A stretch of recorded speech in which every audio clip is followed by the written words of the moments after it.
John and Monica, welcome to this conversation. Such a pleasure to meet you, and thank you for all the amazing work that you're doing in this emerging and fast-growing realm of sociocracy. So I'd like to maybe turn to John first and find out more about the origin story here. Like sociocracy and you and sociocracy, how did that all come about? Well, that's two different stories. I can give the long historical thing fairly quickly, perhaps. The term sociocracy was invented by the philosopher Auguste Comte around 1850. And he was trying to express the idea that you rule by people who know each other. So socios, and rule by the socios, people who are partners, if you're speaking Spanish. And in democracy, you have rule by the demos, which is just the Greek word for a general mass of people that may or may not know each other, probably don't. So you can think of sociocracy in some sense as being like a subset, a special subset of democracy. It's the demos who are socio to each other. And he was the founder of really modern scientific theory. And he said, gee, the people who know each other should be ruling. And it was picked up in around 1890 by a man named Frank Ward, who was the founder of the American Sociological Society in the US. And he was saying we ought to be ruled by sociologists, which kind of like okay, but that's not what I'm for. I don't think we want them. That was picked up then by a man in Holland named Kees Bucke, who was a Quaker who actually literally he was well enough known. He tried to stop World War I before it started, and they finally kicked him out of Germany so they could go fight. And he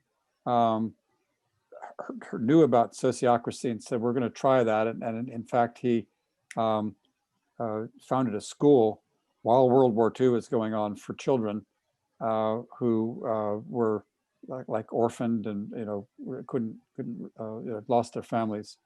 And he started something called the Children's Workshop, that he was trying out his sociocracy ideas. How do we have the children also run the school? And in around 1948, there was a man named Kees Bucke who joined that school, and it became very well known. Even the Dutch royalty went to the school. And they were very much involved in the children building furniture because they didn't have anything hardly after World War II and all that. So it was the Children's Workshop. One of his, Gerard was ended up being a electronics engineer. And he was worked at Philips for a while. Was responsible for the flat speaker in your telephone, your mobile phone, and so quite bright. And his parents, it seemed, were very imaginative people who had been socialists before World War II. And then when World War II was over and socialism was sweeping Europe, they said, no, that's not what we were talking about. And they said, we're going to become capitalists. So we're going to start our own company that we can use as a living management laboratory. And so they, that company, Endenburg Electrotechnik, is still in existence today, 60, 70 years later. They do heavy electrical engineering, wire up dams or air traffic control centers or big buildings. And when his parents were ready to retire, they got hold of Gerard and said, hey, why don't you come take over our experiment? And he said he agreed to do that. And he said that when he just took over, the first thing he did was look at the power structure of his company. And he looked at it and he said, it was a typical top-down thing with the board and the CEOs and so forth. And he said, as an electrical engineer, I would never design a power circuit that way. It's basically a bad design of power. It has no feedback loop. We need to create a power structure that contains a real feedback loop. Like if you think of the thermostat on the wall in your home, if it gets too cold, then the feedback loop, which is a mechanical device, turns on and turns the furnace on. So the feedback can't be escaped. In any typical company, you can escape the feedback. You can be a nice participative manager that says, oh, I will listen to your opinion and yours. And then of course you turn around and make whatever decision you want because you're only getting input, you're not getting feedback. So Girard then built this whole principle of sociocracy based on something called cybernetics, which is the science that grew up after World War II, the science of steering and communication. And so you'll find lots of engineering concepts embedded in the way we teach sociocracy. Meanwhile, I was, when I got out of college, I became a technical writer at the Boeing Corporation in Seattle. It's a very nice job. I had, it was interesting work. I liked the people I was with, but it occurred to me that, oh my goodness, I thought I was living in a democracy all these years growing up in school and all that, but I'm not. I can vote for the mayor of Seattle, but I can't vote for my own boss. I would vote for my boss if I could, but I can't vote for my boss. How come?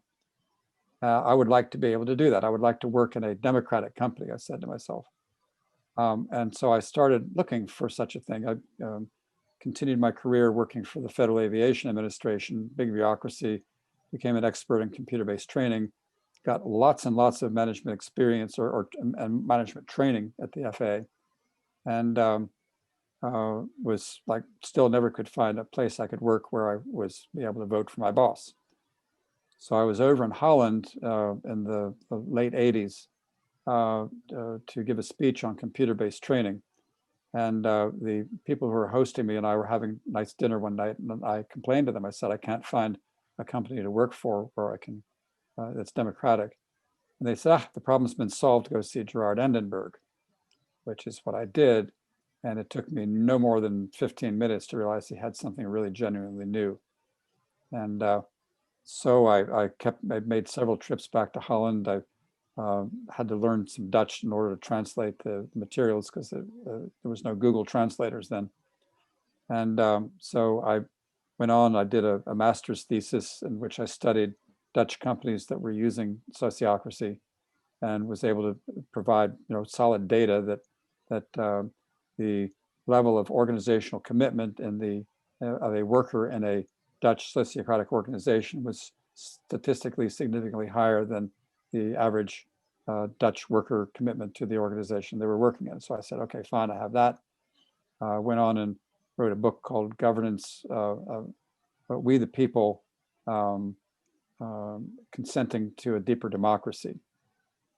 And hopped out of my job at I was working at that time as on a contract for the State Department, and I was having a good time and said my passion is in bringing sociocracy to people. So hopped out. Very shortly after that, met Monika, and that's how I got here. Because Monika, you also have had quite an interesting journey into sociocracy, quite a checkered career so far. Can you give me a little bit of your background and why sociocracy why do you care about it so much? Absolutely. As John mentioned, the legacy that sociocracy carries forward was built by revolutionaries, scientists, Quakers, peacemakers, and I happened to be born in a quite oppressive dictatorship in Romania as an ethnic minority. So I had experienced the jaws and claws of oppressive regimes without knowing. Because of that experience, my journey has become about building structures that can be steered by the voices from within. And as I have made my way across the globe, from Romania to Hungary to United States, I got my master's in conflict management. I became a mediator. I realized that I was very well equipped to handle conflicts in processes. But when it came to conflict that was inherent, built into the structures, there were less tools available. That's when I came across John. And just like him, I had that, yes, I recognize this is something tangible and practical that gives me influence not only in processes, but also in how we structure ourselves as humans. I'm really fascinated by structural change because it does seem like so many of our current challenges arise out of the structures, and so the structures need to change to address these issues of the 21st century. But it's quite challenging as well because it requires people to change as well, doesn't it? And I wonder, Monika, if we continue with you for a moment, how do you help people to engage in these, what would still seem to many very radically new and different ways, from, you know, really from the moment that we enter school, or maybe even earlier than that in our families? We're brought up in a society where it's command and control, where your parents say, do it because I told you to. So how do you even begin to retrain people to be real participants in governance? Absolutely. That's a very salient question. We have been conditioned in power over structures, and our behaviors have to be playing it safe in order to in order to survive in these structures and to be safe. What sociocracy brings in is a power with environment. And power with environment can be only maintained when you participate with authentic truth. And to do that, you need to be vulnerable. So John and I have been working so hardly, so much on what we call embodied sociocracy, where we are not only creating spaces and containers that are safe enough to be our authentic truth, our authentic selves, but also to have the courage to be our authentic selves. We were so surprised by how much our conditioning, still played a role. So when we talk about individuals and structures, there is this beautiful interaction and dance and synergy. The structure affects the individual and the individual affects the structure. And what we have learned in Governance Alive is that the more we practice sociocracy and the more we acted or did what we say, practice what we preached, the more we changed, we transformed, we developed. And it wasn't always pretty. I mean, the outcome is amazing and wonderful, but it is sometimes difficult to cross those constrictions and those, edges of discomfort. So let me stop here and see if John has anything else to add. Yeah, to be really clear, you don't want to say to people, oh, you have to be vulnerable and cooperative in order to do sociocracy. That's not the request. That doesn't work. More, you need to adopt a structure that reinforces that behavior. Structure very much trains you to behave the way is optimal for that structure. And so people find, as they operate in a structure that promotes openness and transparency, that they become more that way, but they don't have to be that way to begin with. So it's almost like, I'm thinking of cognitive behavioral therapy, where the way that you train your behavior then sort of feeds back into the way that you cognitively relate to the situation. So can you say a little bit more about those behaviors then? If you're not sort of commanding people to be vulnerable, how do you create the structure that promotes that willingness to step up and step in? I'm trying to, my first instructor instinct is to say, oh, there's 4 basic principles and here they are, but that's not kind of like what I want to do with that. There are a lot of concepts that we're not used to packed in sociocracy, and so it takes a while to learn them all. One of the things is just the simple idea of going around when you're having a conversation. The facilitator will say, all right, let's go around on that. And a lot of people are used to like pushing in to get into the conversation or popcorn. And that's a whole different behavior than, oh, I know that I'm going to have my time to speak, whether I'm extroverted or introverted. So something as simple as doing that is important to starting to build that. And it's a procedure that you see in a lot of indigenous cultures. They'll even have a talking stick sometimes. It's just like, but we're not trained that way in school. We sit in rows, not in circles. And you're raising your hand to get attention, or trying to avoid attention or whatever. And so just that simple change is a change in structure. So while we're talking about, oh, sorry, John, did you want to say more about that? I can keep going on and on, so it's good that you stopped me. Well, no, I think this would be a great moment to go a little bit more into the mechanics, the processes of sociocracy for people who are not familiar with that. So, John, maybe that's where you were going to go with that question anyway. Right. So how did you get that facilitator who's leading you in the round? Well, you elected or selected that person. Well, how did you do that? Did you do majority vote? No. You found somebody that you consented to. What does that mean? We agreed? No, consent is not agreement. What is it? And then, well, it was something that was invented by Gerard Endenberg. It literally is a different way of making decisions that completely respects everybody's individuality. Oh, what's that? Okay, and then you're off looking at. So consent is just one new idea that Endenberg introduced. It's actually a very fundamental engineering principle, and it shows up sometimes, like the Declaration of Independence says, the governments exist by the consent of the people. It doesn't say by the consensus of the people. It doesn't say by the majority vote. It says by the consent of the people. So it's not totally new. And consent even shows up in Articles 46 and 48 of Robert's Rules of Order, which for you, Roz, in the US is like if your Bible of how you do majority vote decision making. It actually shows up there, and it's not consensus.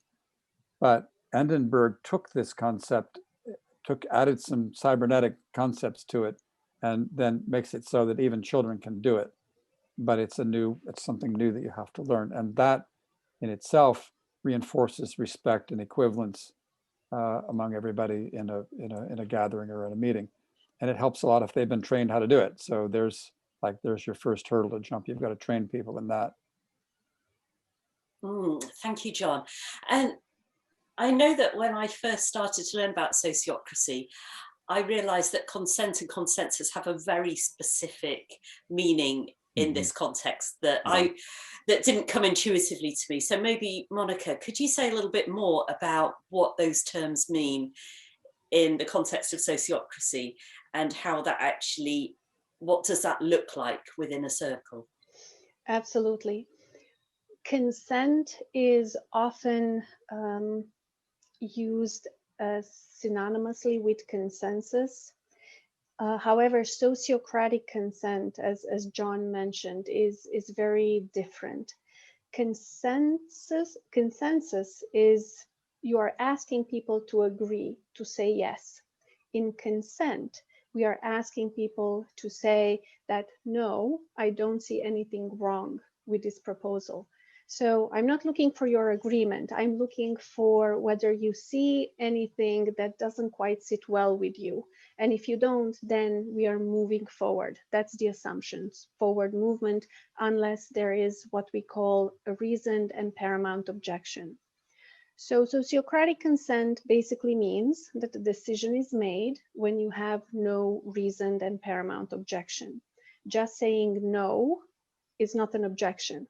For it to become one, you need to tell us why no. What is it that you see? When you reason what is holding you back, opens up opportunities, windows for movement forward. the paramount part means that even if you reason your no, it also needs to be connected to the aim of the group, to what the group is trying to achieve together. Otherwise, the group can still move forward with your aim, but and your objection is not connected with that movement forward, so it doesn't stop the movement. When people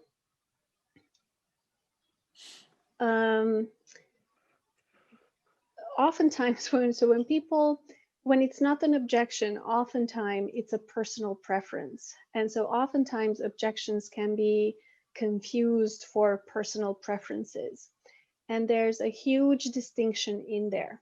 An objection improves a proposal. It helps it move forward in the way that the group wants. A personal preference is simply liking one alternative more than the other. And when people present personal preferences as objections, the group often feels like held hostage by that one person.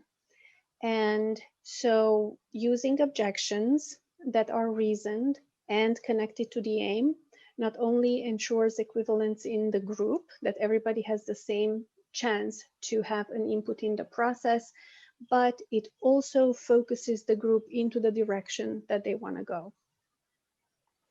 Thanks, that's a great explanation. And I have a follow-up question, but I see that John is dying to say something.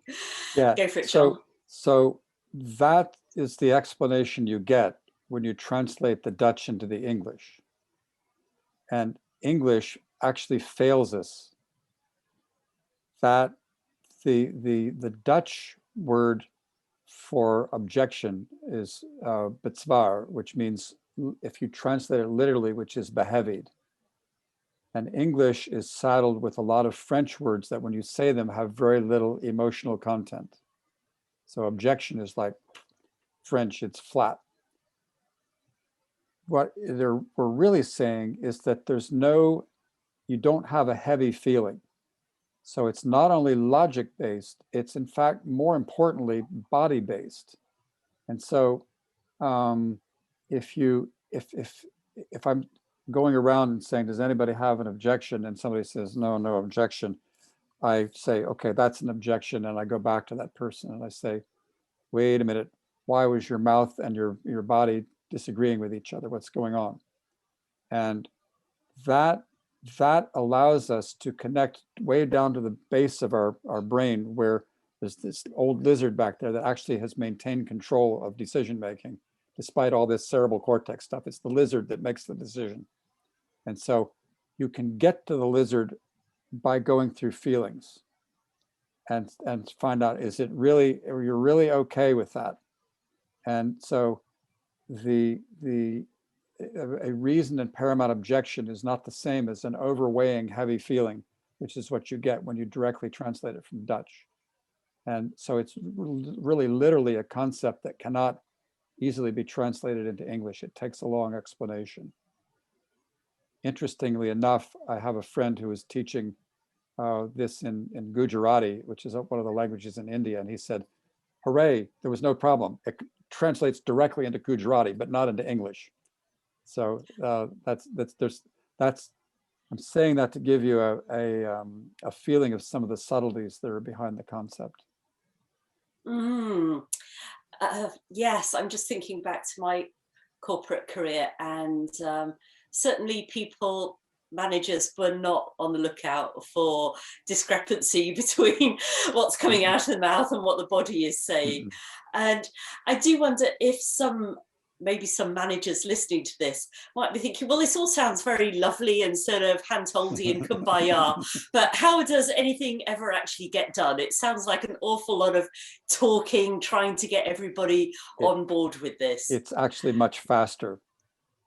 Particularly once people get used to it, you just go like that. A lot of consent decisions, I train people to just check people's eyeballs. Anybody have a problem with this? And if you see the eyeballs, you'll know immediately whether they have an objection.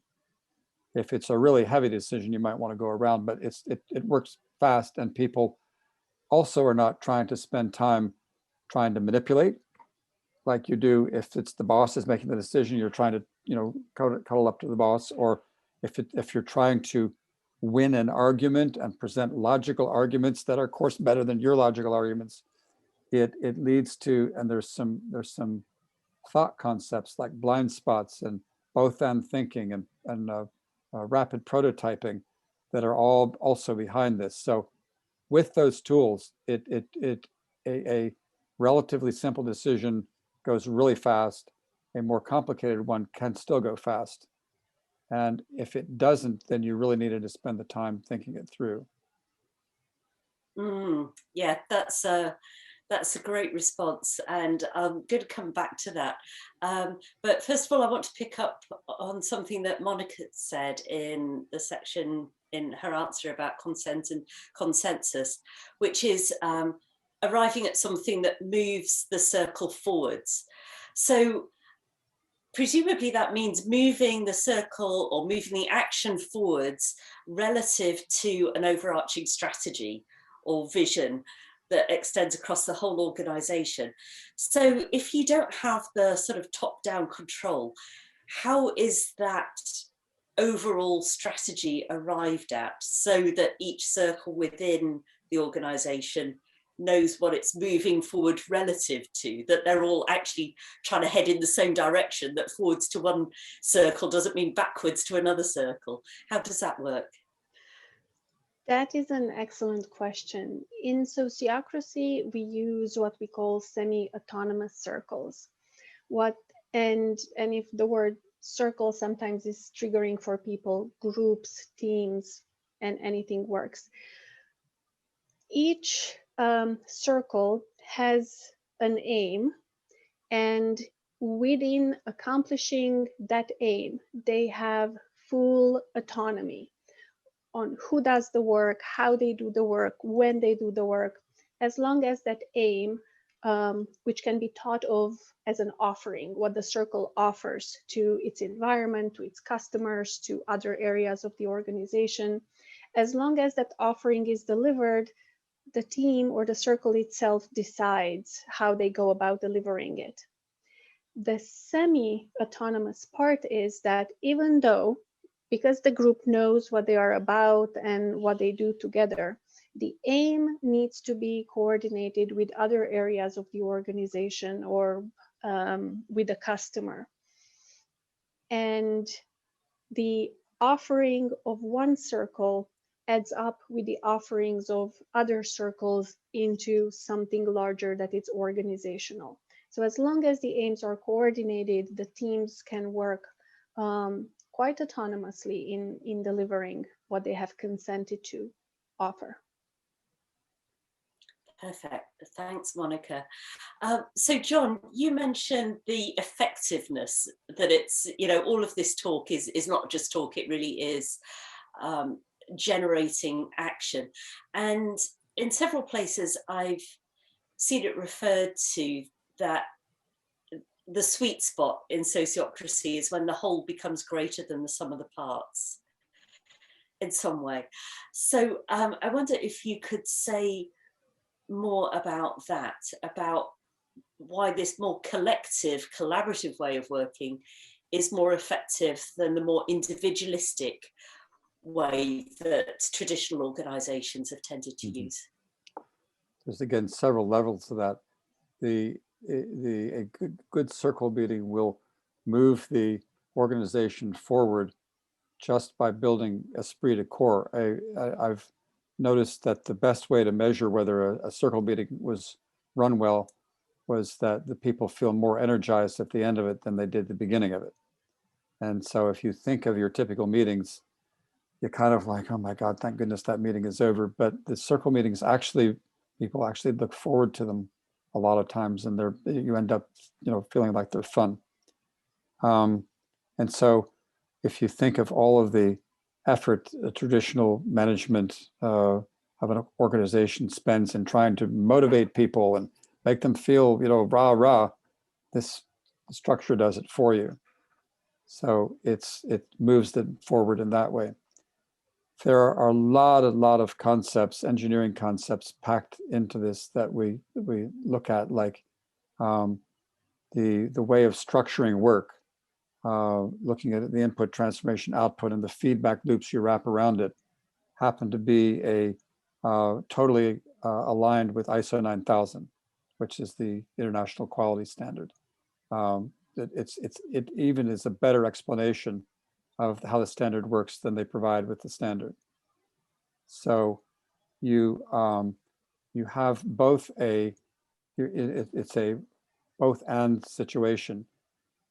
To get things done, typically people will say, all right, we need some sort of structure that handles the very abstract work and the less abstract work and the concrete work. People think of that as a hierarchy. The nature of work is hierarchical like that because of the different levels of abstraction.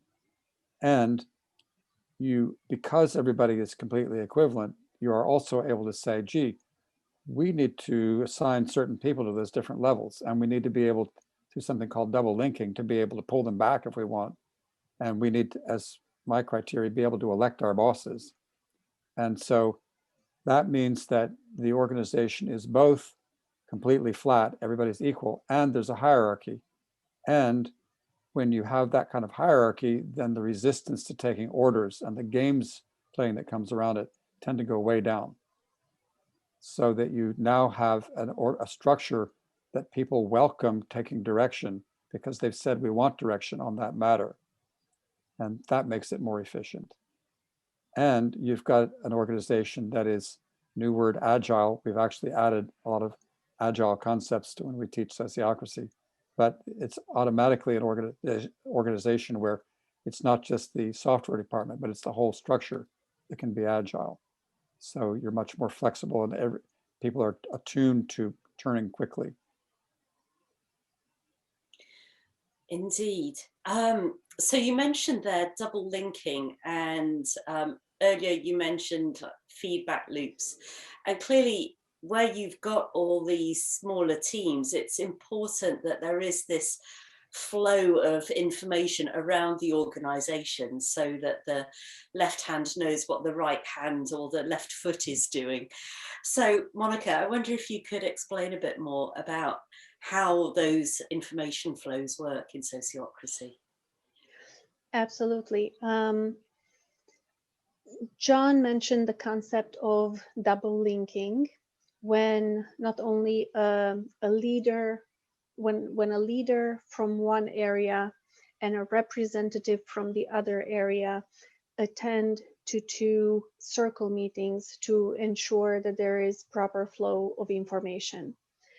In sociocracy, people often think that, oh, we switch the hierarchy to the circle and everything will be okay. And sociocracy is a world of both and. We have linear structures in nature and we have circular structures. They each play a role. Where we go wrong, or as humans, where we went wrong with the linear structures, is trying to decide the fate of others in linear structures. Linear structures are good for progress, movement forward, getting things done, but not for decision making. That's when you need to shift into a circle structure to make decisions. But circle structures are also very slow. So the managers of organizations would be justified in feeling worried about just having a circle structure, because the circle promotes decision-making, equivalence, collaboration, but it doesn't promote action. So in sociocracy, we use both structures like a yin and yang. So coordination is happening not only through the double links in the circle structure, but operationally in the linear structure. And this beautiful kind of dance and shift and knowing in which structure we are and for what purpose is the learning curve, the paradigm shift that both individuals and organizations need to go through. And I don't want to create a rosy picture of sociocracy here and say that the minute you adopt sociocracy, everything is going to be amazing. The truth is that there is that learning curve. And once you pass that learning curve, that's when everything is going to be amazing. You're going to have a rhythm of how you interact, communicate, pass information with people. You will need considerably less meetings because people know what they are doing, what they are showing up for, and how. Yeah, that really resonates. I'm doing a lot of work with the Seeds currency, and we're creating a new organization emerging out of that called Samara, that's about 3 months old now. And it's just interesting observing on our journey how we're starting to settle into rhythms, and some meetings are more about sensing and some are more about doing. And it's taken a while to get that balance of the yin and the yang, and there's still a way to go, but I can see it starting to emerge now. So talking about those sort of rhythms, do circles or teams tend to stay stable for quite a long time, or is it fruitful to mix them up once in a while? How does that work in terms of allocation of personnel to particular circles? Are they self-organizing, or does somebody go, okay, it's time for a change, or switch? John, maybe you'd like to take that question. You'll love this answer. It depends. But of course. We've brought in lots of techniques. Because there's interesting insights everybody has, and Sociocracy provides a nice framework to add those different techniques in. So, for example, you might want to try using something called organizational open space. Spotify does that, where whatever great idea you have, if you gather a couple people together, you're off and running with it. They encourage that kind of innovation. If you're trying to run a factory where you're making parts of some sort, that's much harder to do, and so you may want to have more stability. And so it really much depends upon the nature of the work. I should probably stop there. I could go on that, but that's the short answer. Actually, out of curiosity, you mentioned Spotify there as being a company that is using these sort of new techniques. Are there some other household name companies that people listening to this might be familiar with? I did not say Spotify is sociocratic. Okay, I said they use organizational open space. And so you can, I stand corrected. Yes, yeah. After the first book I mentioned, I wrote a second one called Company-Wide Agility with Beyond Budgeting, Open Space, and Sociocracy. So there's a lot of really good methods out there that when combined become even more powerful. If you have an annual budget in your organization, you're probably not an agile organization. You should go find out about the concepts that are in Beyond Budgeting. And those happen to be really compatible with agile and open space and sociocracy. So there's this blend and mix of different methodologies that can be very powerful. And so you'll see some companies using 2 or 3 of those. One of the less known is the Sociocracy. Beyond Budgeting also tends to be less known than open space and agile. And so the big thing that you get out of operating with either agile or sociocracy, and particularly sociocracy, is you get the spirit of we never stop developing. And so it can be that it makes sense to keep somebody in the same circle, but leave it up to them. If they want to change, help them change. Or it can be that you want to have a cross-functional team that's pulled together for just one project, and then they split and they do something else. So it just really depends upon the nature of the work, what your aim is, and your vision for what you want. It does, absolutely. So I'd be curious to know, in these more self-organizing, flatter organizations, the sticky subject of money and remuneration, because you know, in the old world it was fairly straightforward. There were strict pay grades and there was a progression, and you either got the promotion or you didn't. Where things are more fluid and more egalitarian, is there a sociocratic way of organizing compensation for that? Yeah. John? There is. That was one of the things Endenberg said, we've got to have the way money is paid reflect how people are doing. And it's, I'm not going to attempt to explain the formula for it, because it would take a piece of paper and, you know, examples and all that kind of stuff. But there is a way that the people who invest in the company and the people who are investing their labor can be put on the same, you know, apples to apples comparison, and you come up with a formula for whether it's coagulated labor like an investor or it's live labor like a you know, a worker, and each, if you're doing well, feels the measurement of profit or loss. And so right now, only the investors feel the negative part of losing money in the company, and the workers don't until they get laid off. So bring in measurement and not, you know, huge losses for the workers or huge gains, but bring in that measurement so that everybody gets the measurement of the feedback of what's happening with your profit. And there's some really kind of neat things with it. There are other groups that have done lots of experimentation. Like there are groups now or organizations where everybody gets together and votes on who gets what raise. That's come out of like the experimentation that comes both out of Beyond Budgeting as well as Sociocracy.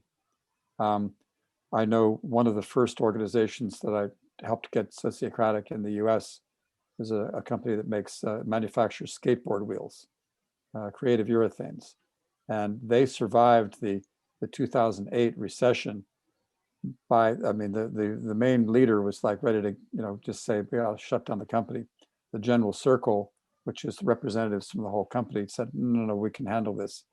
And so even though they were getting calls every day from customers saying, we're going out of business, cancel our order, they managed to figure out how to do a layoff by consent. And it was the friendliest type of layoff you'll ever see. You know, people were saying things like, you know, you have just had a kid, you need money more than I do. I'll go get unemployment. That's just another resource. And 2 weeks later, I bring in cookies and milk and see how you're doing. And so that you get that kind of togetherness to be able to handle the money situation. I think Netflix might have done something similar when they had to, should we say, retrench after 2008. So it does seem that for this strange new world that we are moving into, where really the things that worked in the past are not working in the future. Monika, do you feel like that this is the era for sociocracy? Do you see it expanding and taking over the world? Absolutely. It's definitely the era for something. The interesting place that we are finding ourselves is in transition. And transitions are these kind of liminal spaces where kind of the rules are not clear, anything can happen. We are still in many ways anchored and dependent on the old world. At the same time, we are starting to create this new world. So I think social technologies like sociocracy, agile, open space are, to me, definitely the ways to go. And also what I like about sociocracy is that it can apply to the individual level, the team, the organization, but also applies to sociocracy, to society as a whole. John can tell you more about neighborhoodocracy. Is that it? Or children's parliaments, where, especially in India, we have wonderful examples where neighborhoods have gathered together and children have gathered together and operated in the way where they could overcome they have children have addressed amazing things like child marriage and peers being able to go to schools, building bridges because people couldn't get to school when there were floods. It's fascinating. Yeah, they're operating sociocratically there. Yeah. Yeah, there's two thoughts that occur to me. One is that when you are speaking of money, it's related to the money thing, but when you're operating sociocratically, one of the things you do is you end up changing your bylaws, or maybe it's constitution over there, so that the basis for running a company is no longer the golden rule, i.e. he who has the gold makes the rules. It ends up being consent, which is fairly revolutionary. But the consent is set up so it's not like a co-op where, oh, you can't have outside investors. No, there's a way to incorporate investors and go out and, you know, raise money through investment and still operate by consent. So getting the investors and the workers on an equivalent basis allows you to do that. The other totally opposite thing is you were talking about all this being new. It's actually, in some ways, what we're talking about is not new. The idea of electing your boss was in the US was commonplace until the 1850s. Men used to elect the officers in the army. That was the frontier way of doing it. And that disappeared with the Civil War and the rise of corporations and all that were based on the golden rule. But that's the authentic US way of doing things, is let's elect our leaders. And so we're trying yes. in some sense to bring that back. So is there any limits to the power of sociocracy? I remember reading a book by Alan Watkins called Crowdocracy, which was how democracy could be redesigned on similar principles. Yeah, there are a lot of self-organizing tools that people are experimenting with, and they're great. There's lots to be said for all that. It was interesting, Monika mentioned India. Both Edinburgh and a guy by the name of Father Edwin John in India ended up with the same idea for how to govern society. And it's from the bottom up. And they drew diagrams that are totally independent of each other and nearly identical. And with that concept, you can have decentralized decision making, but you federate up the levels of abstraction so that you work from the bottom up. Gandhi has a nice quote that says, the democracy shouldn't be by 20 people in the middle of organization. It should be from the village level up. And so the problem with the self-organizing large masses is you don't get that flexible structure that can actually handle whatever the conditions are at whatever level of abstraction you're looking at. So both Edinburgh and Edwin John say you should start for organizing society at the very base neighborhood level. And that doesn't mean like 50 or 100 houses. It means maximum 30 families. And they get together and they make decisions together. And I'm writing a book right now called Governance from Below, Can Children Lead the Way? It's about how actually we should be training children to do this because they get it a lot quicker than adults do. And so then you have 30 families or 30 children's parliaments, then they all elect representatives to a next level children's parliament. And then you get 30 of those and you elect the next level and so forth up so that you literally can, at least in theory, build a whole society, a whole planet going from bottom up. India at one point, in the children's parliament system there, they had elected a child prime minister of India through this federated system. And she's spoken at the UN and managed to get a few UN directives to India changed and some other things, but when she was 16 or 17. And so that seems to me to hold more promise than the trying to organized, large self-organizing systems. And it's still decentralized in that the power, when you're doing that, it rests in the bottom of the organization. And you can have things like immediate recall. We don't like our representative, pull him back. It's easy to do if you've got 30 people. You don't have to go out and have a big election every 5 years. So it's it's a system where the people in the decentralized mode can make their voices heard at the necessary level of abstraction. It's a beautiful vision. So speaking of visions and like these really much more inclusive systems of governance, like the diversity of ages and maybe even socioeconomic groups, and the fact that the children's elected representative was a girl, fantastic. It's really exciting to see. I'd love to hear about, Monika, about your vision for the future of sociocracy. When you look 5 or 10 or maybe 20 years ahead from where we are now, what is it that is in your mind's eye when you dream of the future? Wow. There is a Bruce Lipton is a cell biologist, and he came up with this concept of fractal evolution, of how organisms kind of start as individuals, then they form communities until the community learns how to function as one unit. They build a membrane around it. Like, for example, bacteria builds biofilm. And then when many of these communities come together, form a higher level organism, which becomes, again, many communities able to function as a single unit, and that's an amoeba. So if we look at humanity and humans, I feel that we are pretty much completed the evolution of the human being. We've been experimenting with communities like families, tribes, villages, kingdoms, countries. More and more we are becoming globalized.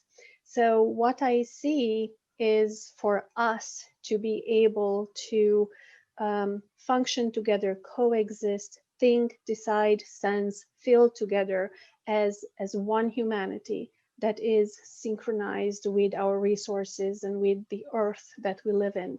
The beautiful thing about consent decision making is that you can make consent decisions with your car, which means you can make consent decisions with your planet.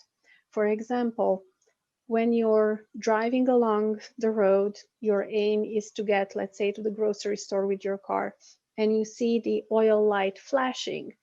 That is your car's objection to moving forward, because if you ignore that you're low on oil, the car is going to break down. You're not going to get to the grocery store after a while.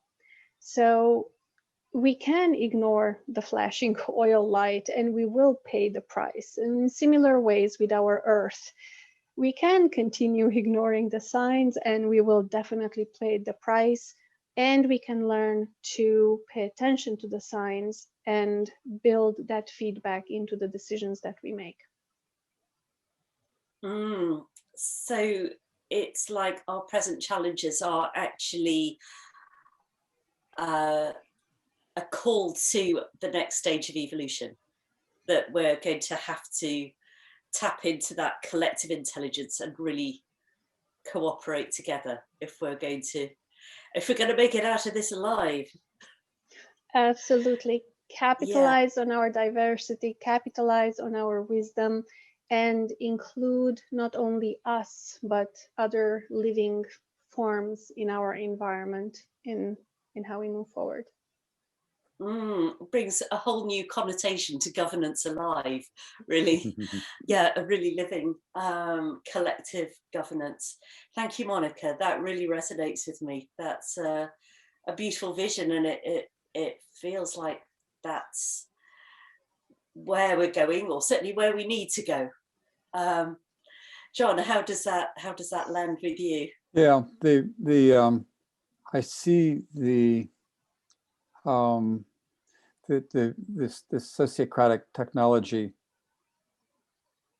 meshing nicely with the flattening of the whole planet that's happened from social technology. The fact that we're talking on either side of the ocean and seeing each other is just in the beginning in some ways. And there's organizations that are taking advantage of that now. Just before we got on the call, I got word that Charles Hodgkins, who's the president of Cardano Blockchain, has announced that we'll be working with them. They're trying to figure out how to have the blockchain community, Cardano blockchain community, govern itself. And so blockchain has the potential for creating horizontal nations. They cut across borders. And so how do you organize horizontally? How do you organize across nations? And there's a potential there for that. You mentioned crowdocracy. That's kind of feeling toward the same direction. And I think that we may be developing a fundamental new way of with all this, not just with sociocracy, but all the things that are going on. We may be developing a fundamental new way of organizing ourselves and governing the planet, which would be lovely because it might do what Seeds is also trying to do, which is like, let's get together and see if we can care for the planet. Yeah, very much so. Yeah, about re-engineering not just even the incentives, but really the whole way of being. And as you were talking there about blockchain being cross-border, it was making me think of the astronauts overview effect. Yeah. These people who've been into space and look back at the Earth, and you don't see lines separating one country from another. Mm-hmm. And it does seem, if I was an alien landing on this planet and looking at the battles that go on over these fictional lines on a map, I'd probably think that the human race was not quite the Homo sapiens, the wise man that it claims to be.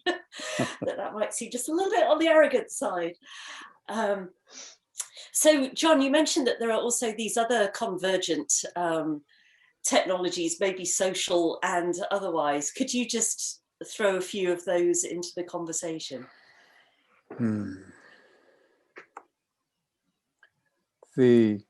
One of the emergent things is artificial intelligence.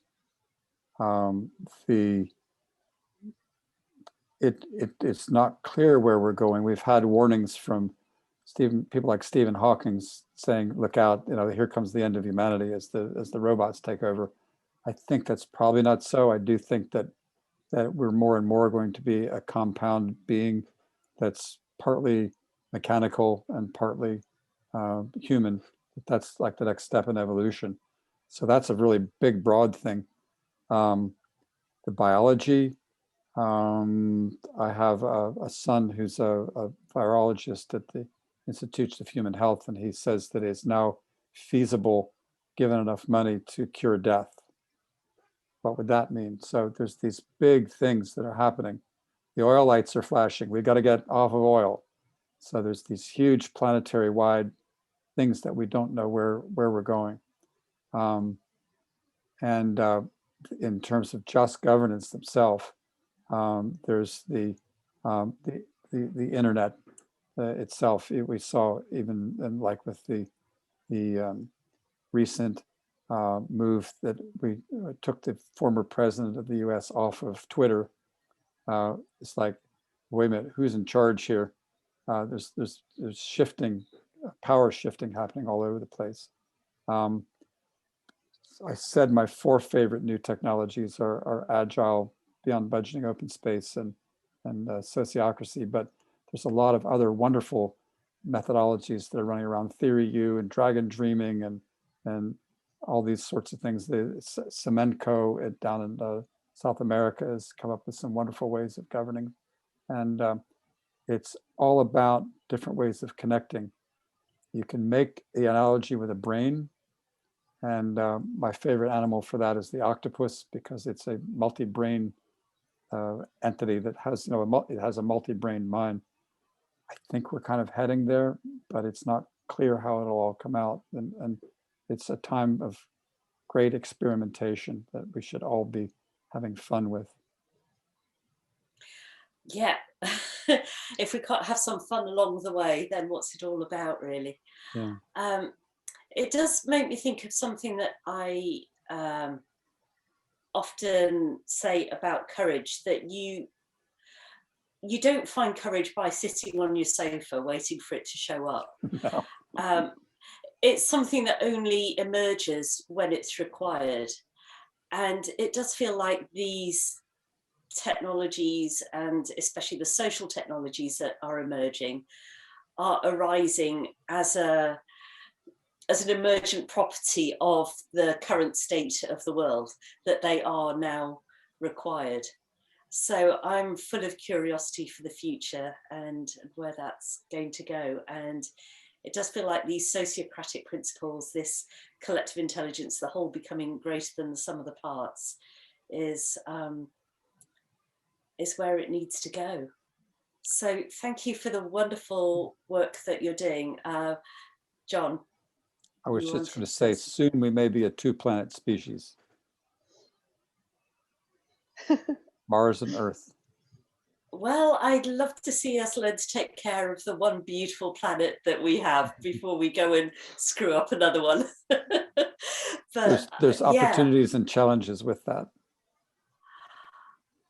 Yes, with power comes responsibility. And yes, maybe it would be an opportunity for us to have a do-over.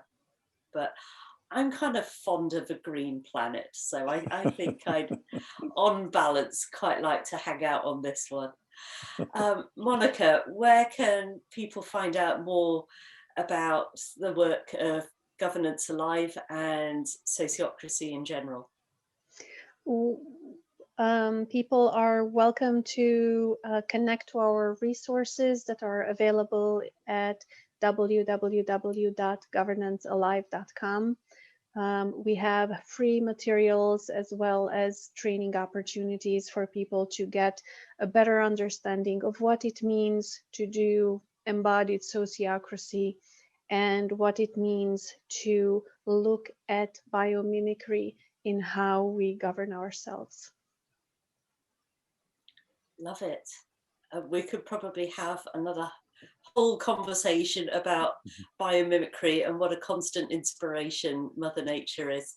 But for now, I just really love to thank you both so much for taking the time to talk with me today, and all power to you going forwards. Thank you.